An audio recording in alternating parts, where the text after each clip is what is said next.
কলকাতা ভারতবর্ষের প্রথম আধুনিক শহর।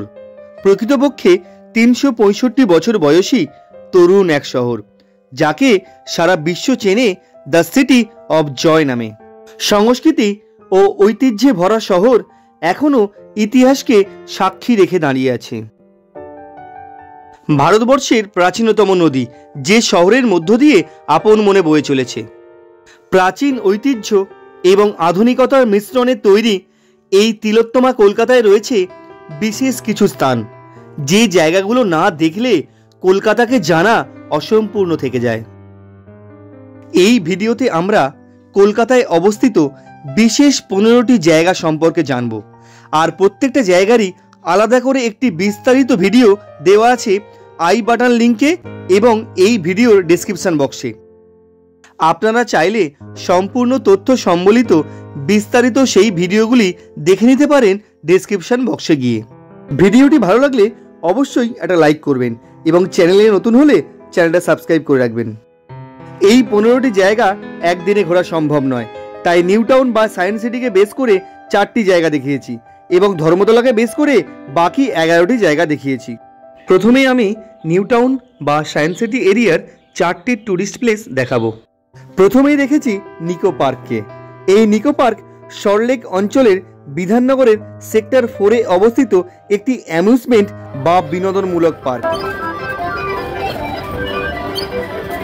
এই পার্কে এমন সব অ্যাক্টিভিটি এবং রাইড আছে যা আর অন্য কোথাও পাবে না।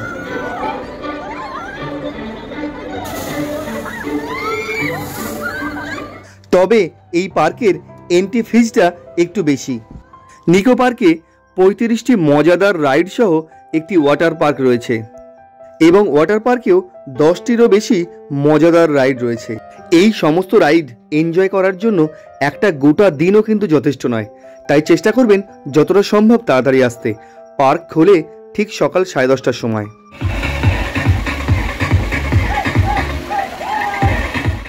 ইকো পার্ক বা প্রকৃতি তীর্থ। ইকো পার্ক হলো পশ্চিমবঙ্গ তথা ভারতবর্ষের সবচেয়ে বড় পার্ক। প্রায় 48 একর বা 1584 বিঘা জমির ওপর গড়ে উঠেছে এই পার্ক। একমাত্র এই পার্কেই রয়েছে বিশ্বের 7ম আশ্চর্যের রেপ্লিকা। শুধু তাই নয়, এখানে রয়েছে বিভিন্ন রকম ওয়াটার অ্যাক্টিভিটি, কাশ্মীরের ডাল লেকের মতো শিকার রাইড, দার্জিলিংয়ের মতো টয় ট্রেনের জার্নি। তার সাথে রয়েছে চিলড্রেন্স পার্ক, রেন ফরেস্ট, মাক্স গার্ডেন, রোজ গার্ডেন, বাটারফ্লাই গার্ডেন, বাংলার ইতিহাস উদ্যান, বাংলার গ্রামের রেপ্লিকা, মজাদার সাইকেল রাইড, আরও কত কি। আর সেই সঙ্গে জমিয়ে খাওয়া দাওয়া তো রয়েছেই। 1584 বিঘা জমির ওপর গড়ে ওঠা এই পার্ক সম্পূর্ণ ঘুরতে একটা গোটা দিনও কিন্তু যথেষ্ট নয়। এই ভিডিওতে আমরা 3 নম্বরে রেখেছি ইকো পার্কের মধ্যেই অবস্থিত ভারতবর্ষের প্রথম সোলার ডোম বা সৌর গম্বুজকে, যার পোশাকি নাম রিনিউয়েবল এনার্জি মিউজিয়াম। 2000টি সোলার প্যানেল দিয়ে এই সোলার ডোম নির্মাণ করা হয়েছে, যা থেকে প্রতিদিন 180 কিলোওয়াট বিদ্যুৎ উৎপন্ন হয়। এর ভিতরে রয়েছে 4টি ভিশন পয়েন্ট, 6টা রোবট, 30টি প্রজেক্টর, 360 ডিগ্রি ভিউ পয়েন্ট এবং আরও অনেক কিছু। এর প্রবেশ মূল্য নির্ধারণ করা হয়েছে মাথাপিছু 200 টাকা এবং রোবটের জন্য আলাদা করে 100 টাকা। তবে স্কুল গ্রুপের জন্য প্রবেশ মূল্য লাগে 100 টাকা মাথাপিছু। অর্ধবৃত্তাকার এই 6তলা বিল্ডিংটিতে প্রবেশ করলে আপনার মনে হবে আপনি কোনো একটা ভবিষ্যতের শহরে চলে এসেছেন।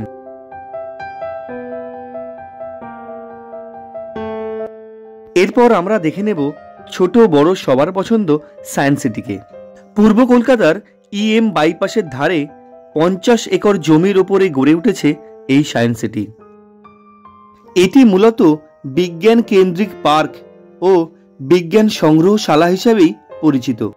এই সায়েন্স সিটিতে এলে তুমি দেখতে পাবে বিজ্ঞানের সমস্ত জাদু, ডাইনামিশন, স্পেস এক্সিবিশন, 3D থিয়েটার এবং তুমি প্রবেশ করতে পারবে প্রাগৈতিহাসিক যুগে।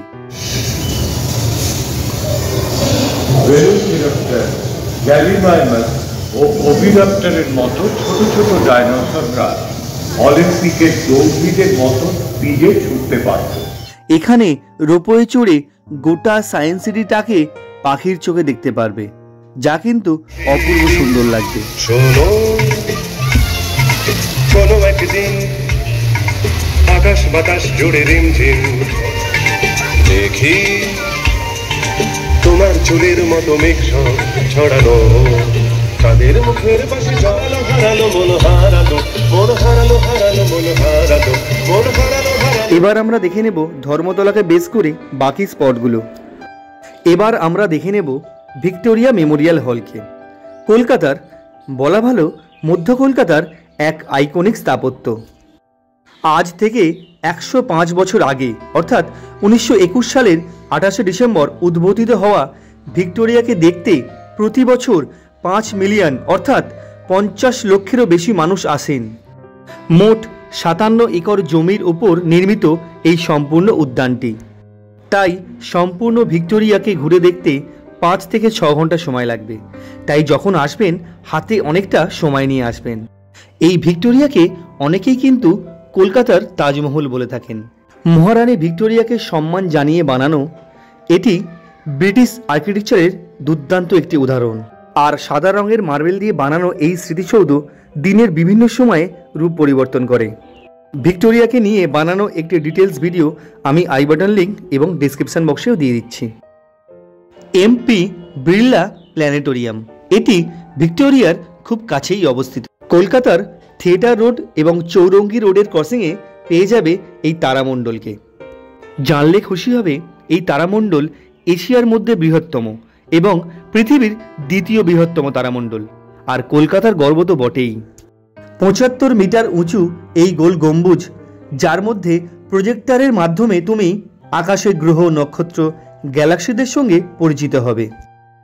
120 টাকা টিকিট কেটে প্রবেশ করলে তোমাকে 30 মিনিটের একটি শো দেখানো হবে।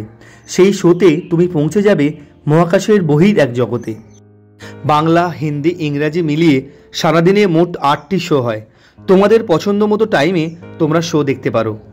বিড়লা প্ল্যানেটোরিয়াম নিয়েও একটি ডিটেলস ভিডিও রয়েছে, আমি ডেসক্রিপশন বক্সে দিয়ে দিলাম।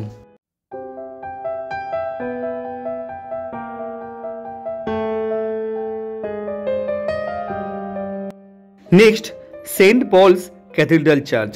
এটি কলকাতার বৃহত্তম এবং এশিয়ার প্রথম অ্যাংলিকান ক্যাথিড্রাল।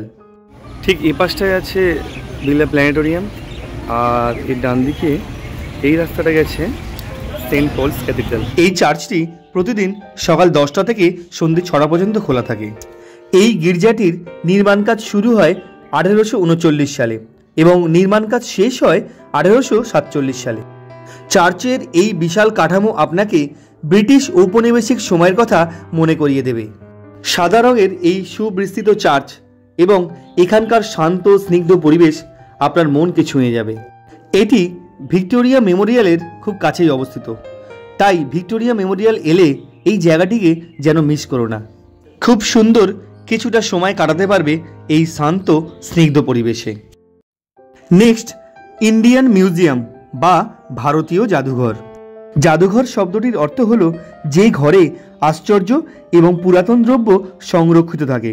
সেদিক থেকে ভারতীয় জাদুঘর হল ভারতের বৃহত্তম এবং প্রাচীনতম জাদুঘর। 1814 খ্রিস্টাব্দে ব্রিটিশ ভারতের রাজধানী কলকাতার এশিয়াটিক সোসাইটি অফ বেঙ্গল এই জাদুঘর প্রতিষ্ঠা করে।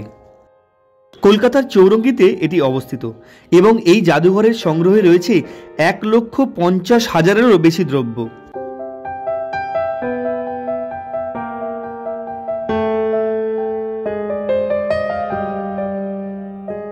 কলকাতা জাদুঘরের গুরুত্বপূর্ণ সংগ্রহের মধ্যে রয়েছে মিশর থেকে আনা 4000 বছরের পুরানো একটি মিশরীয় মমি। প্রাচীন ভারতে ব্যবহৃত বিভিন্ন জিনিসপত্রের সাথে সাথে দেখতে পাবে বিভিন্ন প্রাণীর কঙ্কাল, প্রতিমূর্তি এবং প্রাচীন ভারতীয় নথি, যা তোমাকে নিয়ে যাবে সুদূর অতীতকালে। জাদুঘরের সংগ্রহে থাকা সমস্ত জিনিসগুলি ঘুরে দেখতে 6 থেকে 7 ঘন্টা সময় লাগবে, তাই চেষ্টা করবেন তাড়াতাড়ি আসতে। জাদুঘরের ভিতরে একটি সুলভ মূল্যের ক্যান্টিন রয়েছে এবং বিনামূল্যে বিশুদ্ধ পানীয় জলের ব্যবস্থা আছে। কলকাতায় আসবে আর রবীন্দ্রনাথের বাড়ি দেখবে না, তাই কি হয়? তাই আমাদের নেক্সট হলো জোড়াসাঁকো ঠাকুর বাড়ি। উত্তর কলকাতার চিতপুর রোড ও বিবেকানন্দ রোডের সংযোগস্থলে এই ঠাকুরবাড়ি অবস্থিত। সোমবার বাদ দিয়ে সপ্তাহের অন্য 6 দিন সকাল 10টা থেকে বিকেল 4:30 পর্যন্ত খোলা থাকে এই মিউজিয়াম।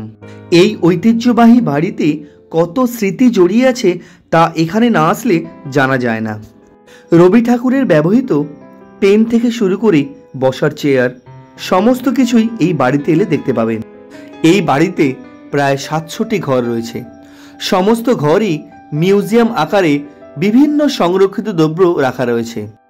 25শে বৈশাখ এবং 22শে শ্রাবণ এলে সমস্ত ঘরগুলি ঘুরে দেখতে পারবেন এবং কোনো প্রবেশ মূল্যও লাগবে না। কিন্তু বছরের অন্যান্য সমস্ত দিন এলে প্রবেশ মূল্য লাগবে 50 টাকা এবং খোলা থাকে 100 থেকে 150টি ঘর। তাই কলকাতায় এলে অবশ্যই একদিন ঘুরে যেও এই বাড়ি থেকে। জাদুঘর বলতে শুধু ইন্ডিয়ান মিউজিয়ামই নয়, আমাদের প্রিয় শহর কলকাতায় ছড়িয়ে রয়েছে আরও অনেক মিউজিয়াম। এখন যে মিউজিয়ামের কথা তোমাদের বলবো সেটি হলো রিজার্ভ ব্যাঙ্ক অফ ইন্ডিয়ার মানি মিউজিয়াম। এখানে এলে দেখতে পাবে চারিদিকে ছড়িয়ে শুধু টাকা আর পয়সা। এটি কলকাতার ডালহৌসিতে অবস্থিত। গোটা শহর যাকে অফিস পাড়া নামেই চেনে। এই মিউজিয়ামের মূল আকর্ষণ হলো এর মধ্যে রাখা সোনার ভল্ট এবং এখানে রয়েছে 12.5 কেজি ওজনের একটি সোনার বার। এছাড়া 10 টাকার নোটে 1 কোটি টাকা কত পরিমাণ হয় তারও একটা প্রেজেন্টেশন দেওয়া রয়েছে।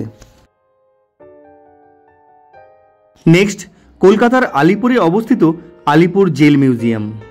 ইতিহাস ও ঐতিহ্যের অন্যতম নিদর্শন এই আলিপুর জেল। 1906 সালে গঙ্গার ধারে তৈরি হওয়া এই জেলেই বন্দী ছিলেন দেশবন্ধু চিত্তরঞ্জন দাস, নেতাজি সুভাষচন্দ্র বসু, জওহরলাল নেহরুর মতো মহান সমস্ত বিপ্লবীরা।